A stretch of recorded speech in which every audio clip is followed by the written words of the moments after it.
Night పడుకునేటప్పుడేమో హమ్మయ్య పడుకుంటున్నాం కదా అనిపిస్తుంది. మార్నింగ్ లేచేటప్పుడేమో ఏంటి అప్పుడే తెల్లారిపోయిందా, ఇంకాసేపు పడుకుంటే ఎంత బాగుండో, అప్పుడే ఎందుకు తెల్లారింది, ఏంటి మనం ఇందాకే కదా పడుకున్నాము అప్పుడే తెల్లారిపోయిందని ఎంతమందికి అనిపించిద్ది. నాకైతే అట్లానే అనిపించింది, రోజు అట్లనే అనిపించింది.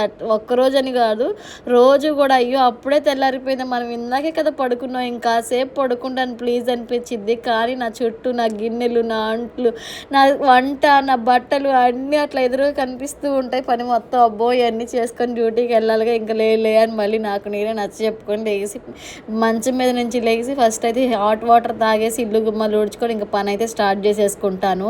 అలా పని చేసేటప్పుడు అబ్బా 2 చేతులు కాకుండా ఇంకొక 2 చేతులు ఇస్తే ఇంకొంచెం ఫాస్ట్గా పని చేసుకోవచ్చేమో కదా అనిపించింది.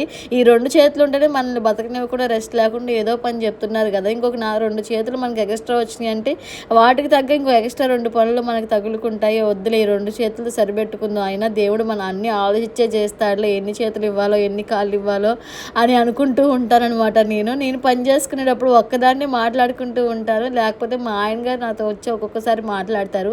ఒక్కోసారి ఆయన కూడా బిజీగా ఉంటే వంటగదిలో అట్లా ఏం ఊసిపోకుండా ఉన్నప్పుడు మాత్రం నాలో నేనే ఒక్కదాన్ని మాట్లాడుకుంటూ ఉంటా.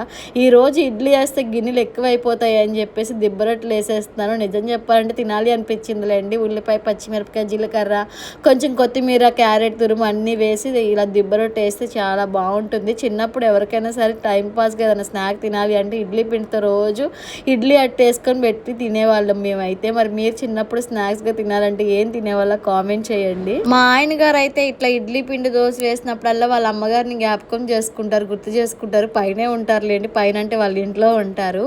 అయితే చిన్నప్పుడు స్కూల్ నుంచి రాగానే చక్కగా ఇడ్లీ పిండి అట్టేసి మామిడికాయ పచ్చడి వేసి పెట్టేవాళ్ళంటే ఎంత కమ్మగా టేస్టీగా ఉండేయనంట. అంతేనండి, అప్పట్లో పిజ్జాలు, బర్గర్లు ఇలాంటి ఏమీ తెలియవు కదా, ఇట్లాంటి మంచి టేస్టీగా అనిపించాయి. ఇప్పుడు అవన్నీ వచ్చి వీటిని డామినేట్ చేశాయి. ఎంతైనా సరే వీటి రుచి అవి కూడా అప్పుడప్పుడు తింటేనే, రోజు తింటే ఇవి కూడా బోర్ కొడుతుంది. అందుకే రోజు ఒక స్పెషల్ చేసుకుంటూ తింటూ ఉండాలి. కానీ అంత తీరిక ఎక్కడ ఉంటుంది, అంత ఓపిక ఎక్కడ ఉంటుంది. ఇప్పుడున్న లైఫ్ ఎలా అయిపోయిందంటే తినడం కోసం ఉద్యోగం చేస్తున్నాం, ఉద్యోగం చేయడం కోసం తింటున్నాము.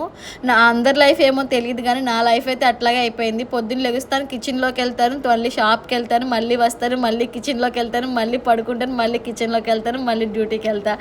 అదే కనిపిస్తుంది నాకు లైఫ్ ఎటు చూసినా కూడా. అందుకే అంటారు పెద్దవాళ్ళు, క్షణం తీరిక ఉండదు, దమ్ముడి ఆదాయం ఉండదని. చేసే పని ఏమో కొండంత కనిపిస్తుంది, వచ్చే ఆదాయం ఏమో రవ్వంత కనిపిస్తుంది. దీనికోసమైనా మనం నెలంతా కష్టపడుతున్నాం అనిపించిద్ది. ఏం చేస్తాం, ఒక్కొక్కసారి అన్నింటికి అడ్జస్ట్ అయిపోయి బతుకుతూ ఉండాలి. ఇంకా ఈ వీడియో అంతే, బాయ్ బాయ్.